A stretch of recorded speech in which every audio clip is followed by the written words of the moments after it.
There is a reason why phrases such as expected points added, DVOA, or completion percentage over expected have dominated the NFL landscape for the past 5 to 10 years. Traditional stats are misleading, and for some positions on a football field, there is no basic stat that accounts for a player's talent or the massive impact they have on every single snap. In the box score, these players simply don't exist. In 2004, a man by the name of Neil Hornsby started a project from his one-bedroom apartment in Luton, England. He wasn't a coach, a scout, or a former player. He was just a man with a spreadsheet and an obsession for American football. His mission wasn't to build a billion-dollar company. It was to solve a data problem that the National Football League itself had been ignoring. At first, it wasn't anything more than a hobby, but by 2007, Hornsby, with the help from a few other guys he met through an online forum for NFL fans in the UK, were working together to create a new industry. Nathan Yankee, who joined the PFF team in 2010 after spotting a job ad on the company's site, remembers the days when the product was still a raw and radical experiment. Back then, Pro Football Focus was giving its clients data that the NFL didn't even have a name for. There were pie charts breaking down plays by personnel group, success rate tables based on yardage, and detailed bar charts showing exactly how players were deployed, right down to their receptions by route type.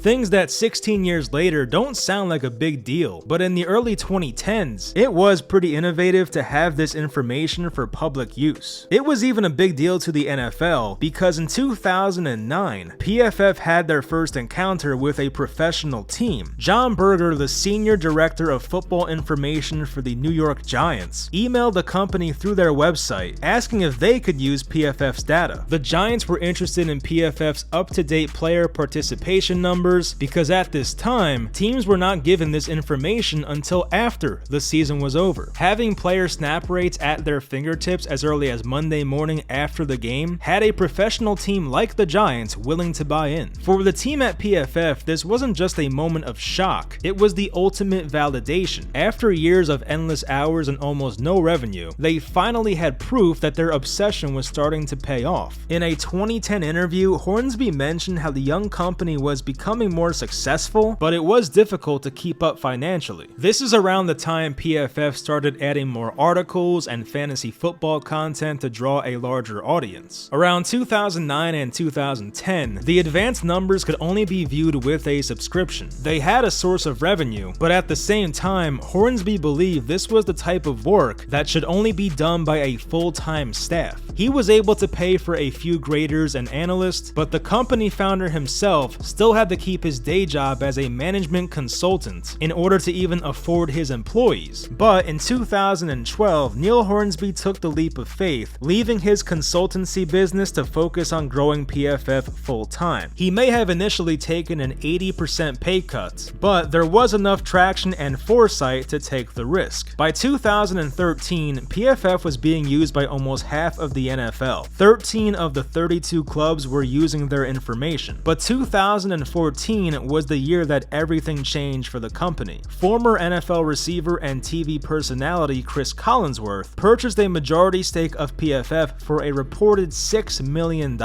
Neil Hornsby still remained with the company, transitioning from CEO to COO and moving his entire family from London to Cincinnati, Ohio. Collinsworth, who lived in Cincinnati, essentially moved the PFF operation to where he resided. With the brand now tied to a household name like Cris Collinsworth, the distinct voice of Sunday Night Football, PFF was propelled in front of an audience of roughly 21 million viewers every week. And thanks to Collinsworth's investment, PFF now had the facilities to track college football as well, only casting a wider net to an audience of football consumers. By 2015, the growth was unstoppable. PFF was now serving over 20 NFL franchises and employed a team of roughly 80 analysts. Just a year later, PFF had all 32 NFL teams as paying customers. It felt like things were only up from here. PFF upgraded to a 6,000 square foot office in 2017, where they would start producing higher quality content out of their own studio. The PFF draft guide soon became a staple for the company and a must-have for any serious fan during draft season. It was a massive digital scouting manual stretching hundreds of pages, offering the kind of deep-level breakdowns that until then were only found inside of NFL war rooms. The social media and content side of PFF started to take off, with some popular shows like the PFF NFL podcast and PFF Forecast. Then there was the PFF Mock Draft Simulator, which let you, the consumer, act as a general manager selecting players, trading picks, and the website giving out a grade at the end. By the late 2010s, the company had consist of hosts like Sam Monson, who was one of the earliest PFF hires, and his co-host Steve Palazzolo, a former baseball pitching prospect who became a lovable, rational figure. They hosted the main show together. PFF did offer plenty of other great shows, one of my personal favorites being 2-for-1 Drafts, which rebranded to Tailgate, hosted by Austin Gale and Mike Renner. The two had different personalities, but they meshed perfectly while educating listeners about countless numbers of draft prospects. PFF Forecast with George Sharuri and Eric Eager was popular as well. Eric was great with numbers while George brought the energy. The show was informational for bettors and advanced metrics. The PFF Fantasy Podcast, hosted by Ian Hartitz and Dwayne McFarland, was a good blend of personalities as well. Ian Hartitz is most known for his personality on Twitter, but the two had good chemistry and an entertaining show. While the COVID-19 pandemic won't be remembered fondly in general, it did take the company to a whole new level, with no live sports going on when it should have been NBA and NHL playoffs, plus baseball season starting. The only show in town was the NFL Draft. This brought plenty of eyes on PFF's content, which skyrocketed their viewership and popularity. You couldn't consume football content around this time and not be familiar with PFF. It was around this time when I personally subscribed to PFF, and at the time it was a really cool product. It wasn't all sunshine and rainbows, however, as the legitimacy of PFF was often questioned by fans, media, and even players, current and former. Whether it was JJ Watt, Darius Slay, Deion Dawkins, and plenty more, PFF was not the most popular brand with those they were judging. For JJ Watt in particular, he was on the Pat McAfee show last October questioning PFF's grading system and if those making the grades were even qualified. While JJ is fair to ask that question, PFF does assure us that their employees were tested and trained at a high level. And while I do believe that to be true, no grading system will ever be 100% accurate because there are so many moving parts and unknown for each individual down of football. And let's be honest, some of it is subjective. There's also the funny Shannon Sharp clip of him essentially saying PFF was dead to him. As a matter of fact, moving forward from this point on, I will not make reference to PFF. In September of 2021, PFF made a move that would change its trajectory forever. They announced that they had sold a minority stake to a private equity giant called Silver Lake. Silver Lake invested a reported $50 million into PFF with the goal of expanding into other sports, mainly soccer. The large investment and possible expansion probably seemed like a positive move at first, but it would be the first domino that led to PFF's unraveling. According to Steve Palazzolo,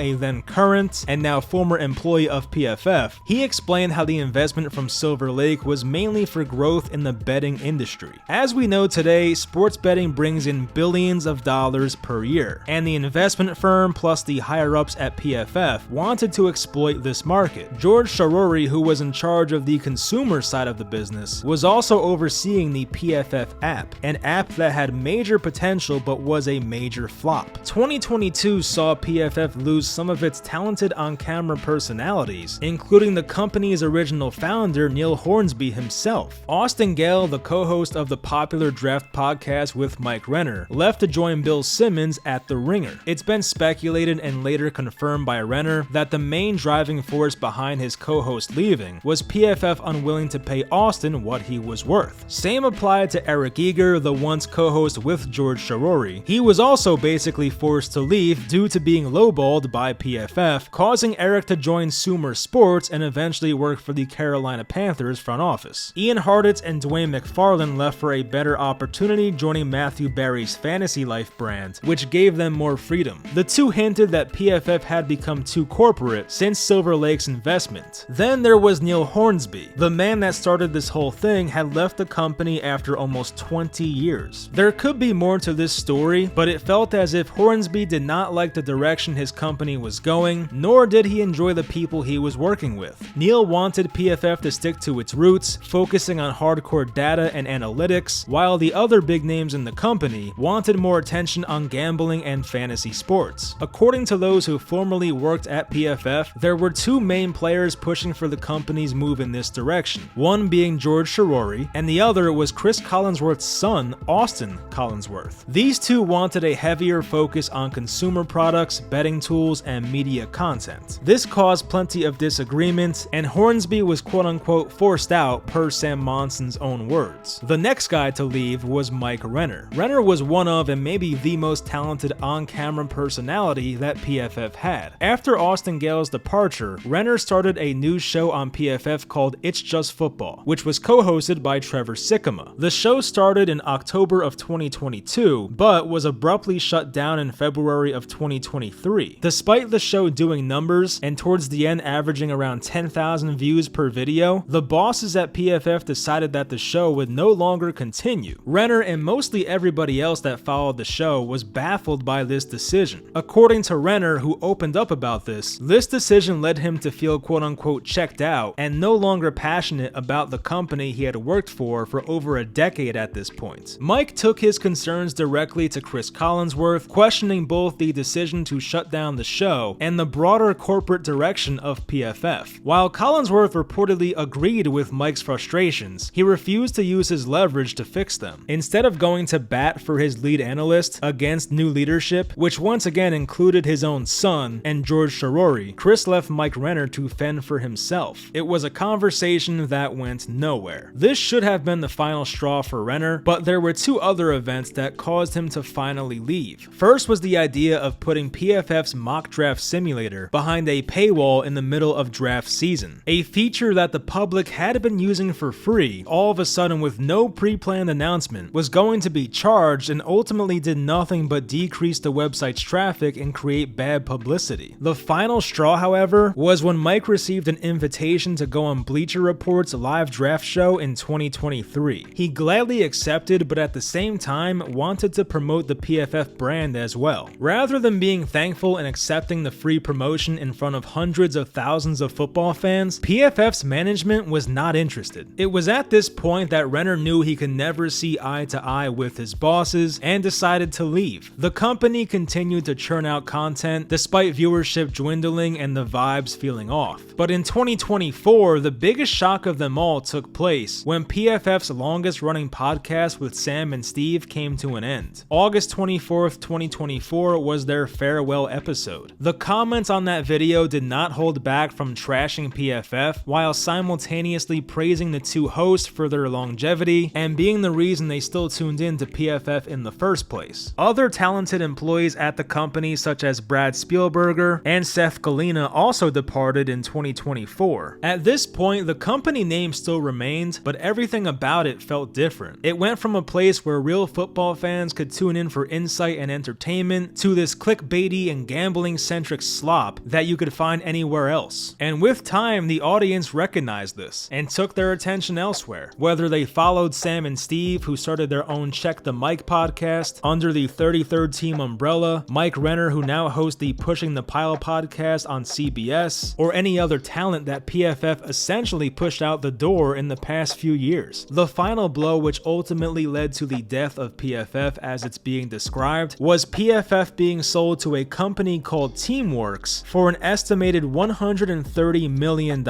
announced on March 31st of 2026. With such a large fallout, of course, came the aftermath, and the leaking stories of why this once powerhouse in the football landscape was slowly dying before our eyes. Teamworks is the leading operating system for sports, providing a centralized software platform for over 7,000 elite athletic organizations, including 99% of NCAA D1 institutions. This deal changed everything for PFF, specifically on the business-to-business side of the company, which is more focused on data and metrics as compared to content and consumers. You could almost view the current PFF landscape as two separate entities now. You still have some content focused mostly on fantasy and betting, but the other half of the company now completely runs under Teamworks, with the goal of dominating the analytical and data side of professional and collegiate sports. sports. Cris Collinsworth was still able to join Teamworks in an advisory role as part of the deal, so for him this was a slam dunk. For the rest of PFF and its employees though, they got screwed, to put it bluntly. While we're unsure of the exact number of employees that were laid off after this sale to Teamworks, it can be safely assumed that it's a number close to, if not over, 100 people. Some of the recent names to be let go were Trevor Sikkema, Max Chadwick, John Marcy, Mike Kennedy, and a slew of others. Like the NFL, it's a business. It's unfortunate to see talented individuals get released out of the blue, but for Collinsworth, a 9-figure check to grow half of the company can help ease his thoughts of any guilt. There's no telling where the consumer content side of the business is headed, but it's safe to assume that the golden age of PFF's content is well behind us. Even the warehouse in Cincinnati that PFF operated out of since 2015 is no longer being used. The company no longer has a physical office. The sale to Teamworks on March 31st, coupled with the termination of some of their former friends and colleagues, compelled 3 of PFF's biggest former employees to get on a podcast together and spill the tea, as the kids say. Sam Monson, who was the most outspoken of the 3, blamed the downfall of PFF on 2 individuals, George Sharori and Austin Collinsworth. Sam believed that nepotism played a heavy role, claiming there was no evidence that Austin was capable of running the company, and in the end, he believed he was proven right. From Sam's first conversation with Austin, it was clear that Austin did not know what he was doing. Austin, along with George Sharori, became fixated on gambling and fantasy, while everything else in the company fell to the wayside. Based on some other stories and observations, the management style of Austin and George was one that did not care for their employees as people. One thing that took Mike Renner aback was a meeting he had with George Sharori right before the 2022 NFL season. While planning out their content for the upcoming season, Sharori was essentially bad-mouthing Eric Eager, who had recently just left the company. Sharori stated that Eric Eager was not good at coding, wasn't managing analytics well enough, and thought they would be better without him. This startled Renner, who thought the two were close friends, and knowing they had hosted a show together for over 4 years. This even prompted Renner to text Eric Eager about the interaction right after it happened. The trio agreed that while Neil Hornsby wasn't the perfect boss, he cared about his employees as individuals, and his vision for PFF was rooted in a passion for the game. They did not feel the same about the newest regime. Sam Monson went off on George Sharori, saying he was incompetent at his position, a snake in the grass, and was behind wasting millions of dollars on a failed app. He was also the main reason Neil Hornsby got ran out of the company, but the details were not provided, sadly. Sharori was finally let go in 2024, but it seemed long overdue according to those who worked at PFF. Sharori was brought in 2017 as a data scientist, but rose rapidly through the ranks, eventually becoming the GM of the consumer division in 2020. In total, Sharori was responsible for product strategy, content direction, and business growth. He was the one responsible for pivoting away from raw scouting and moving more towards mainstream media and gambling. Front Office Sports reported in 2022 that Neil Hornsby tried to get George demoted, but Cris Collinsworth had the back of George Sharori instead and would not comply. On top of that, Cris promoted his unqualified son, leaving Hornsby frustrated and taking an extended leave from the company before officially leaving in late 2022. An anonymous former employee at PFF believed Sharori was great at convincing Collinsworth that he could make them into a billion-dollar company, but in reality, he was next-level terrible at managing the people below him, according to this source. Sharori's management style was harsh at times. It was a management style so harsh that PFF was forced to settle a lawsuit for toxic workplace behavior stemming from Sharori's actions, resulting in a $20,000 settlement. PFF had completely lost its way. It went from a small group of guys who lived and breathed football, men who worked grueling hours in the dark, grading film at 1 a.m. on Monday mornings, to a cold corporate shell of its former self. Steve Palazzolo even revealed that PFF needed at least 8 developers to maintain their analytics systems. However, the company tried to cheap out on that as well. The company wanted to pay 6 developers or even 4, with the idea of finding cheaper developers in foreign countries. At one point, they entered a season with just 2 developers, all because of greed and trying to cut costs. This entire situation reminds me of that SpongeBob episode when Mr. Krabs sold his company to a bigger corporation, rebranding as Krabby-O Mondays, becoming generic and corporate, which led Mr. Krabs completely losing losing his mind and crashing out. This happened to Neil Hornsby and some other PFF lifers that saw the company grow up from the beginning. PFF used to be about football, film, stats, articles, breakdowns, you name it. Once it was taken over by Cris Collinsworth and George Shirori, the goal of the company went from how can we use our platform to educate fans and see football at a different level to simply how can we make the most profit off of this. And that's the part that saddened Monson, Palazzolo, and Renner in their Death of PFF podcast. They didn't come off as bitter or relieved that their former employer laid off more than half the company. They were just straight up sad. These were guys that thought they would retire at PFF, guys that would take it personal when pundits spoke poorly about their employer's brand. But for them, the environment got so hopeless and toxic, they saw no other choice but to leave the company they once cherished. PFF reached heights that were unimaginable. Its data and tools were good enough to be trusted by all 32 NFL teams, 133 FBS teams, 64 FCS teams, and other professional leagues such as the CFL and UFL. Their content became popular enough to accumulate 230,000 subs on YouTube, 1.5 million followers on Twitter or X, 800,000 Instagram followers, 680,000 followers on TikTok, and more. But when you check out these pages today, it's pretty much a ghost town. With their consumer side of the business no longer a priority, PFF is no longer posting on YouTube or podcast feeds. Considering this is the content that people used to consume on a daily basis, I'm in agreement with their former employers. It's sad to see it go out like this. But rather than pissing on the grave of a company that once ruled the NFL landscape, I look at this entirely different. You can feel how you want about PFF, you can nitpick a bad take from an analyst, or point to a grade that did not pass your eye test, but in the big picture, PFF helped make football fans smarter, and made the discourse about the game more in-depth than ever. Neil Hornsby's obsession in that small Luton apartment changed the way that we watch this game that we love forever. And while the current corporate era might have hollowed out the soul of the company, it can't take away the fact that for a decade, PFF was the gold standard. The death of PFF isn't just about a sale or a few bad management decisions, it's about the end of a time when football was analyzed for the love of the game, rather than the price of the stock. PFF as we knew it is gone, but the way we see the game, that has changed forever. I hope you guys enjoyed this video. If you did, be sure to like, leave a comment, and subscribe, and I will talk to you guys next time.